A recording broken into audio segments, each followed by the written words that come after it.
Welcome, people of the World Wide Web. So it's Cypher Sigma here, it's Wednesday, and you know what that means. It's a look what I've been watching as I throw them all on the floor. Bear with me one moment.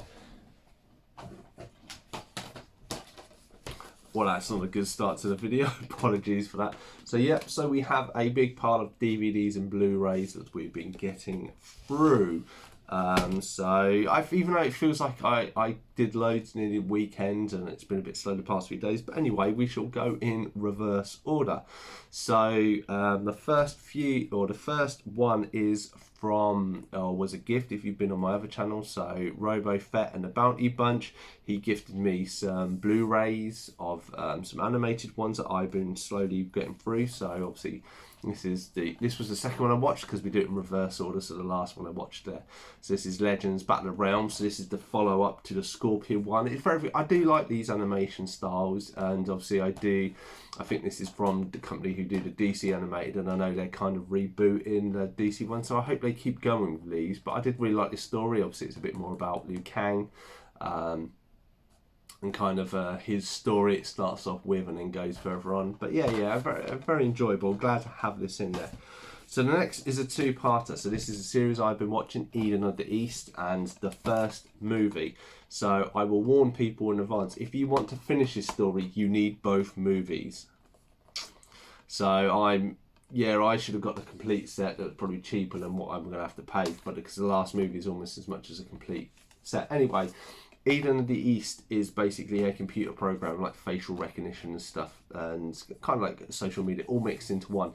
But you have these two kind of the main protagonist and his friend. So this guy, he wakes up in America naked with a gun in his hand, and this is the lady he kind of befriends. It turns out he is a part of a kind of 12 disciples who have been chosen to reform Japan. They've been given a large amount of money, and it is down to them to do it. It seems that there have been missile strikes and that, and other agents are dead of these 12, and he does it all through his phone, and it's him trying to figure out, because he has amnesia and doesn't know what's going on.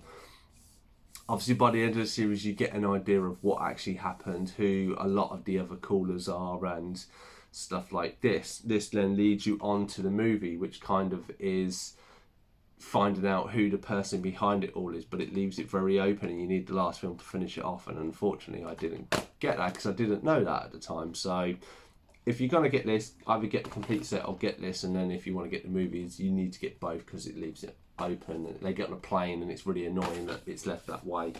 But anyway, yeah, Blu-rays. So again, from Robo Fett and the Bounty Bunch, this is another one he gave me. This is the first one I watched, so they're all in order because it always follow up. So this is the story of Hanzo, I can't remember his last name, who becomes Scorpion. It's his story. His family get killed, his wife and his son. He goes to hell, he makes a deal, he comes back to the world of the living, and then competes in Mortal Kombat. Obviously you have Earthrealm versus Outworld going on and stuff like this, but it's kind of a bit more focused around him. Obviously you have Johnny Cage and everything, and then these characters will follow on from the next one. I've not seen the other one. The third one I think is in the Wastelands that I think I've seen, and I've not seen the Johnny Cage one, number 4, but I've got them. So the next one, finally got around to seeing, is the Hulk movie, the Ang Lee one that I've 3 times tried to get and thought I had in my collection, but I didn't. And I was actually surprised of how much I really enjoyed this movie. I like the comic book, so I forgot about the mutant dogs. His dad's angle was a bit janky, but for the most part, of all the hate and everyone thought it was rubbish and not very good and stuff like that, rewatching it nowadays, I don't think they did a bad job. I didn't think Eric Bana did a really bad job, or he did a good job, I should say, of being the Hulk. I thought the animation for the Hulk, and there's a progression as he gets angry, his size changes and stuff, which we don't really have in the new MCU. They had, he's one size, but he can just get angry and stronger, but there's no real change in it. But yeah, I'd say I'm glad to now have this in the thing after buying multiple ones and then being scratched and stuff like this. The next one, so it's from my friend Kelly. She loved this movie and was talking about this when we met up a month or so ago, so I ended up buying it. So basically you have an ice hockey player. This is the one a bit like Mike Duck. So he's an ice hockey player, he gets injured in a game. Unfortunately he can't skate professionally. He then finds that he is a good skater and kind of gets scouted by this ice skater to be a partner, and then it's them kind of going through the torment of, you kind of know where it goes. They kind of fall in love, they go away, but she's seeing someone else, and they haven't, you know, they never got on first of all. You know how it always goes along. Next one is a birthday present I received from my friends. So this is Project Alf. I know it's German, the film. But yeah, really loved Alf. Got to sit down and watch this with my wife. So she got to see Alf and seemed to be quite entertained with him. So I'm now looking for the series of Alf to show her what he was like and stuff like that. But yeah, he's very, you know, it's a 90s movie, I think. But it is very good. I think still stands up the test of time. If you like Alf and stuff like that, I think there's always bits of Alf that appeal to a lot of people. Obviously, there's some jokes that are very Americanized and stuff, and I didn't get. But or maybe at the time, and I would have been like 10 at the time, so I wouldn't have understood them, or wouldn't have been exposed to those not social media things, those public events that happen in America and the UK. So I you know, there are some bits of full, but for the most part it was good.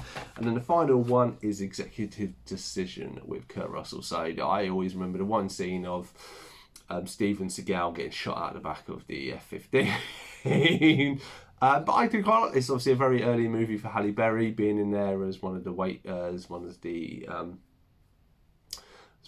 air stewardesses, and you have obviously Poirot as the bad guy, which is always quite funny to see. I always remember him as Poirot, and it's funny to see. I've gone back and watched a lot of old movie stuff, and when he pops up as a villain, you're like, oh, that's Poirot. You know, he's supposed to be the good guy. But yeah, again, another quite a good movie, quite action movie from the 90s. Obviously, you can see how old it is because it comes in these cardboard sleeves, which was a kind of novelty thing they did for a while. But yes, that has been Look What I Have Been Watching this week. Have you seen any of these? Do you agree, disagree with my opinion?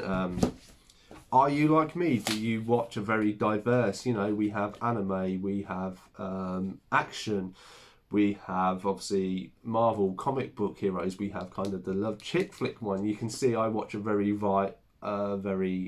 varied array of movies. Are you like me, or are you specifically? Please do let me know in the comments down below. Like, comment, subscribe, do all the things you want to do. Otherwise, I've been Cypher Sigma, and I shall see you in the next one.